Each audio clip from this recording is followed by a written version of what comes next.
एक बार फिर से नए वीडियो में आपका स्वागत है। बच्चों, आज क्लास 12th के बायोमॉलिक्यूल के सभी इम्पॉर्टेंट प्रश्न लिए गए हैं और ये वे प्रश्न हैं जो कभी न कभी बोर्ड परीक्षा में पूछे गए हैं या जिनके 2023 में पूछे जाने की संभावना है। आप लोग यदि इन प्रश्नों को अच्छे से तैयार कर ले जाते हैं तो ये मेरा दावा है कि आप जैव अणु से जितने भी प्रश्न पेपर में आएंगे उन सभी प्रश्नों का आंसर आप बहुत आसानी से लिख ले जाएंगे और पूरे के पूरे नंबर पा जाएंगे। ये 6 नंबर का चैप्टर है। इसमें से एक लांग प्रश्न जरूर आता है और विकल्प के रूप में या अति लघुत्तरी के रूप में भी आता है। एक लांग प्रश्न और एक विकल्प के रूप में और अति लघुत्तरी के रूप में आता है। इसमें से हम बहुविकल्पी प्रश्नों को पहले से ही बोर्ड पे लिख रखे हैं और इस चैप्टर में यानी इस वीडियो में आप लोगों को कार्बोहाइड्रेट का वर्गीकरण, ग्लूकोज, फ्रक्टोज, गैलेक्टोज, सेलुलोज के भौतिक तथा रासायनिक गुण और इसका जो सेकंड पार्ट आएगा उसमें आप लोगों को प्रोटीन, एंजाइम, विटामिन और हार्मोन के इंपॉर्टेंट प्रश्न बताए जाएंगे। इस वीडियो में आप लोगों को केवल कार्बोहाइड्रेट से जितने भी इंपॉर्टेंट कार्बोहाइड्रेट यानी कार्बोहाइड्रेट में आपका क्या आएगा, ग्लूकोज आएगा, फ्रक्टोज आएगा, गैलेक्टोज आएगा, इनोलिन आएगा, सेलुलोज आएगा, इन सब के इंपॉर्टेंट प्रश्न जिनके बोर्ड परीक्षा 2023 में पूछे जाने की संभावना है वे सभी प्रश्न आज इस वीडियो में आप लोगों को बताए जाएंगे। आप लोग वीडियो को अंत तक जरूर देखें। इसमें ऐसे भी प्रश्न हैं जो दूसरे कई प्रकार से पूछे जाते हैं और कितने प्रकार से पूछे जा सकते हैं उन सब का आंसर इस वीडियो में आप लोगों को आसानी से बताया जाएगा। आप लोग समझते हुए नोट्स बनाते हुए अच्छे से चलेंगे। चलिए देखते हैं पहला प्रश्न क्या है। पहला बहुविकल्पी प्रश्न है, इनोलिन के जल अपघटन से प्राप्त होता है। इनोलिन ये एक प्रकार का पॉलीसैकेराइड है जिसके जल अपघटन से क्या प्राप्त होता दे रहा है, क्या ग्लूकोज, फ्रक्टोज, लैक्टोज, ग्लूकोज और फ्रक्टोज। तो हम जानते हैं इनोलिन के जल अपघटन से जो यौगिक प्राप्त होता है वो यौगिक कौन सा होता है, फ्रक्टोज। यानी कौन सा विकल्प सही है, दूसरा। बी वाला प्रश्न है, सेलुलोज एक है। सेलुलोज क्या होता है, मोनोसैकेराइड, डाइसैकेराइड, ट्राइसैकेराइड या पॉलीसैकेराइड। तो जो सेलुलोज होता है ये आपका पॉलीसैकेराइड होता है। नेक्स्ट क्वेश्चन है, वह कार्बोहाइड्रेट जो मनुष्य के पाचन तंत्र में नहीं पचता है। यानी कार्बोहाइड्रेट तो मनुष्य के पाचन क्रिया के लिए सबसे आवश्यक जैव अणु है और कार्बोहाइड्रेट से ही हमको ऊर्जा मिलती है। लेकिन एक ऐसा कार्बोहाइड्रेट है जिसका पाचन तंत्र में नहीं होता है और वह सेलुलोज वह आपका यौगिक कौन सा है, सेलुलोज। कौन सा विकल्प सही हो जाएगा, सेलुलोज। तीसरा चौथा विकल्प वाला क्या है, दूध में पाए जाने वाला कार्बोहाइड्रेट है। दूध में कौन सा कार्बोहाइड्रेट पाया जाता है और वह विकल्प आपका बताओ आप लोग कौन सा है, लैक्टोज। दूध में कौन सा कार्बोहाइड्रेट पाया जाता है, लैक्टोज।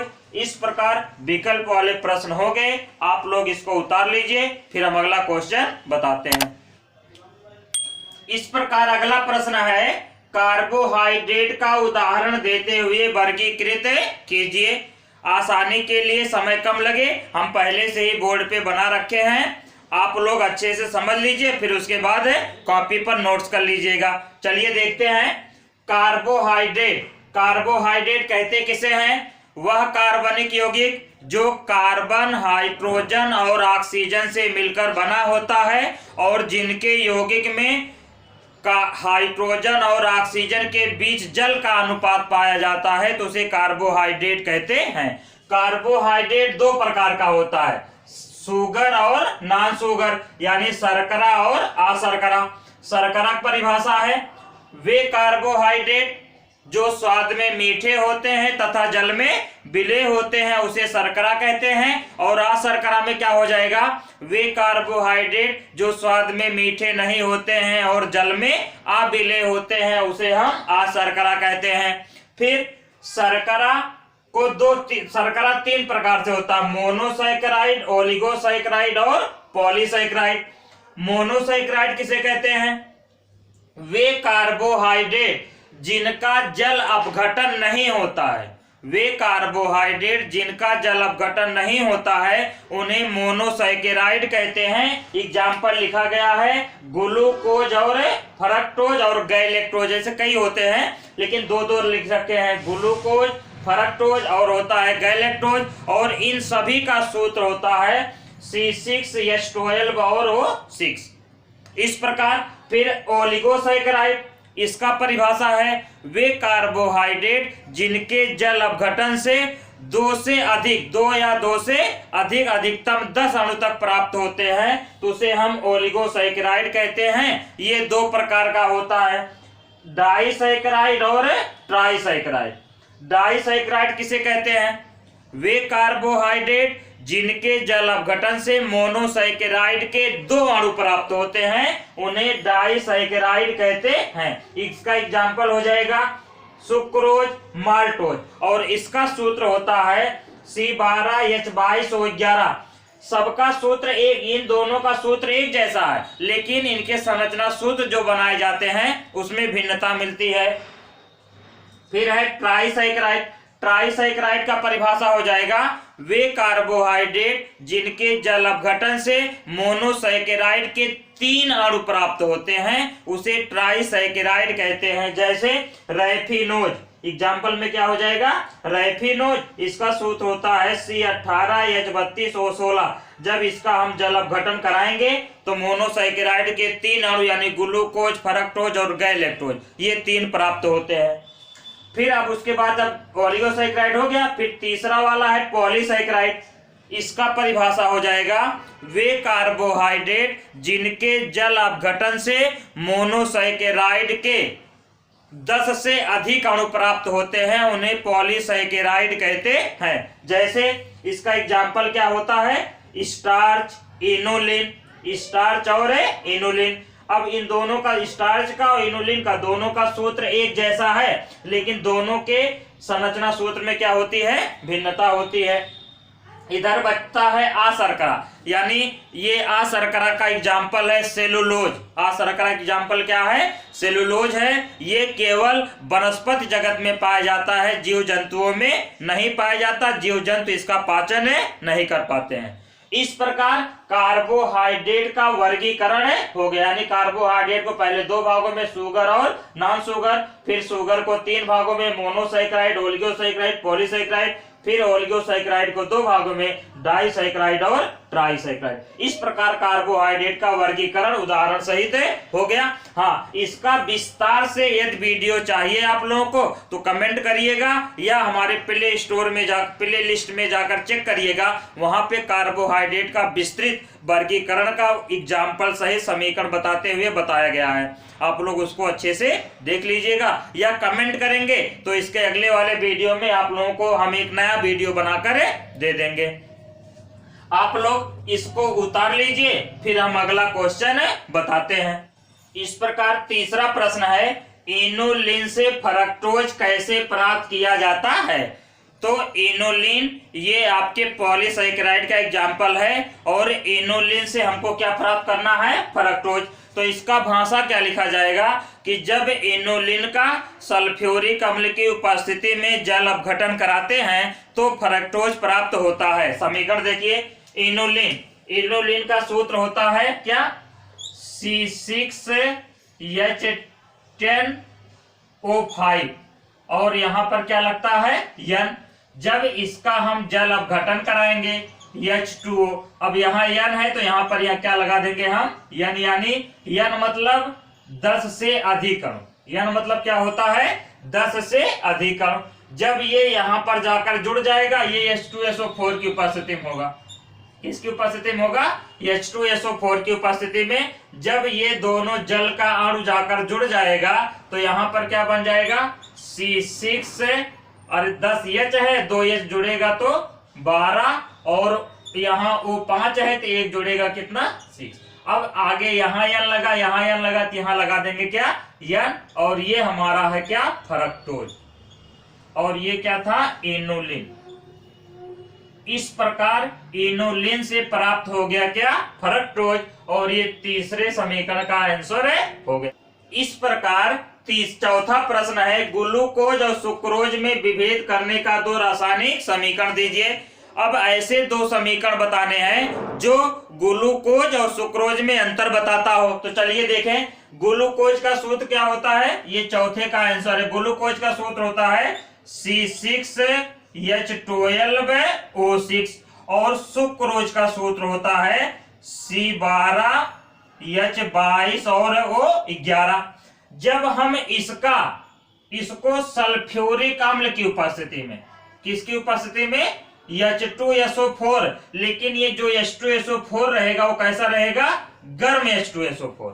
यानी जब हम ग्लूकोज को H2SO4 की उपस्थिति में गर्म करते हैं तो यहां से ये जो कार्बन है वो काला पड़ जाता है, यानी बन जाएगा क्या C बन जाएगा और H2O बन जाएगा।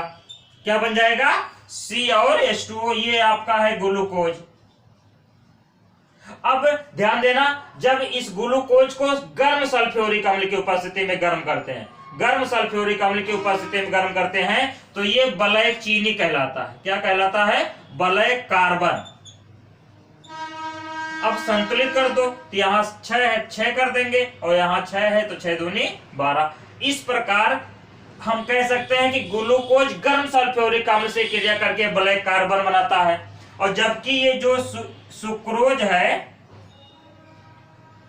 सुक्रोज को जब हम ठंडे H2SO4 से क्रिया कराते हैं तब ये ब्लैक कार्बन बनाता है, ब्लैक कार्बन। यानी दोनों में अंतर यही है। अब इसको संतुलित कर देते, यहां 12 लगा देंगे और यहां 11 लगा देंगे। ध्यान देना, क्या था, ग्लूकोज और सुक्रोज में विभेद करने का 2 रासायनिक समीकरण बताना था, और दोनों रासायनिक समीकरण ये है कि जब हम ग्लूकोज को गर्म सल्फ्यूरिक अम्ल से क्रिया कराते हैं तब ब्लैक कार्बन बनता है, और जब सुक्रोज को ठंडे सल्फ्यूरिक अम्ल से क्रिया कराते हैं तब हमारा ब्लैक कार्बन बनता है। इस प्रकार 5वां प्रश्न है ग्लूकोज से ग्लूकोनिक अम्ल कैसे प्राप्त किया जाता है। ग्लूकोज से ग्लूकोनिक अम्ल, ये बहुत ही इंपॉर्टेंट प्रश्न है और ये मानकर चलिए पेपर में आएगा जरूर। यदि आप लोग हमारे चैनल पे पहली बार आए हो तो प्लीज हमारे चैनल को सब्सक्राइब करिए, और वीडियो यदि अंत तक अच्छा लगेगा तभी वीडियो को लाइक करिएगा। और यदि आप हमारे चैनल को सब्सक्राइब करेंगे तो ये जो इम्पोर्टेंट प्रश्नों की श्रृंखला चल रही है, प्रत्येक चैप्टर के इम्पोर्टेंट प्रश्न जो बताए जा रहे हैं आप तक सबसे पहले पहुंचता रहेगा, और आप लोग अच्छे से तैयार करके बोर्ड एग्जाम में 90 नंबर से अधिक नंबर ला सकेंगे। चलिए देखेंगे क्या है ग्लूकोज से ग्लूकोनिक अम्ल। तो ग्लूकोज का सूत्र हम जानते हैं क्या होता है, C6H12O6, लेकिन इसके संरचना से बताएंगे। संरचना क्या है, जैसे देखिए यहां पर लिख दें क्या CHO, फिर C6 कार्बन होता है ना, 6 कार्बन बना दो, 1 2 3 4 5, और ये कितना हो गया 6।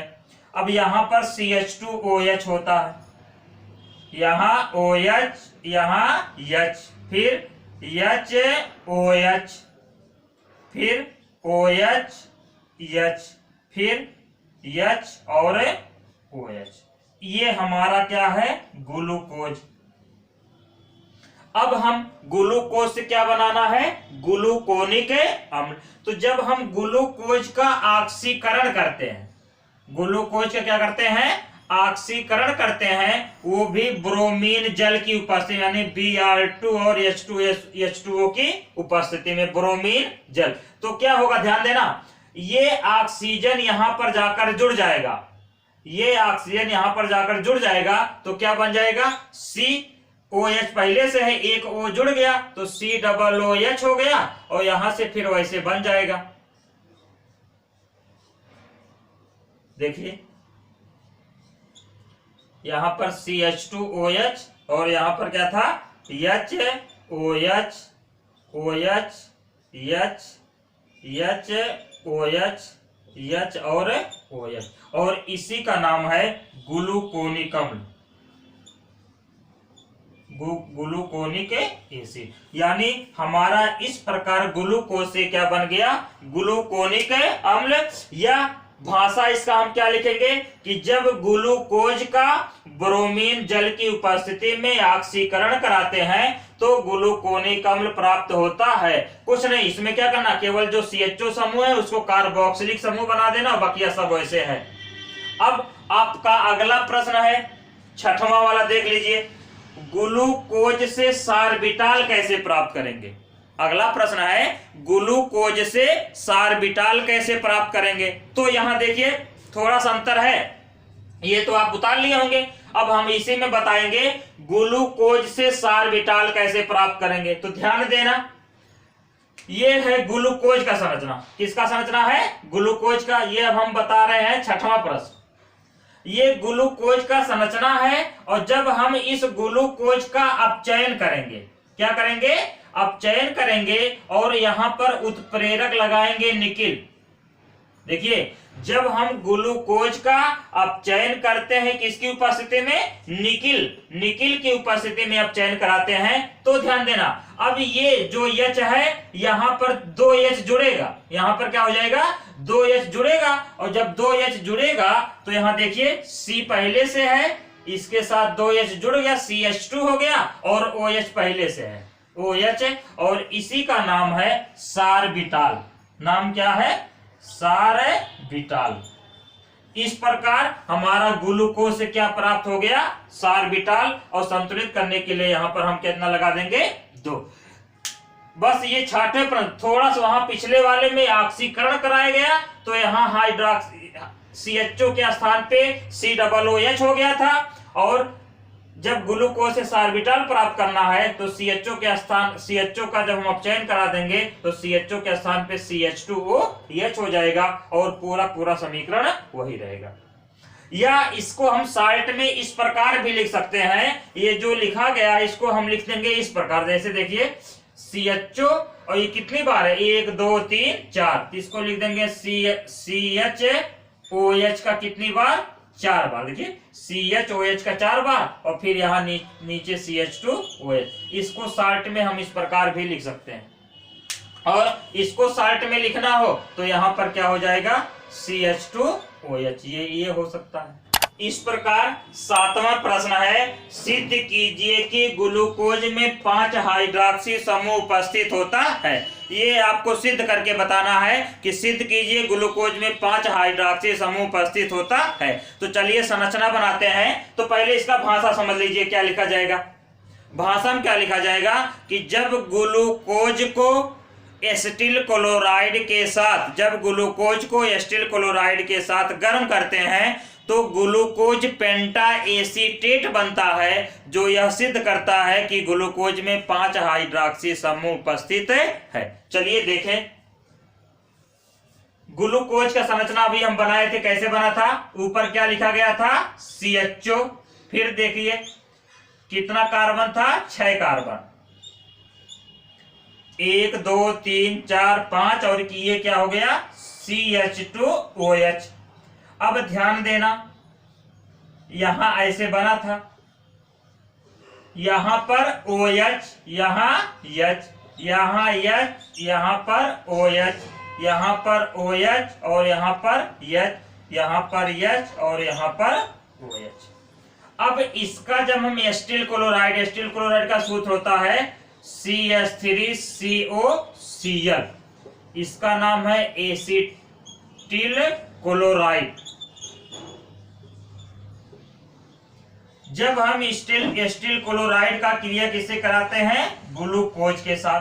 तो ध्यान देना, किसने हाइड्रोक्सी समूह दिख रहे हैं इसमें, ये तो CHO समूह है, 1 हाइड्रोक्सी समूह, 2 3 4 और 5, और इसी को सिद्ध करना है कि सिद्ध कीजिए ग्लूकोज में 5 हाइड्रोक्सी समूह उपस्थित होता है।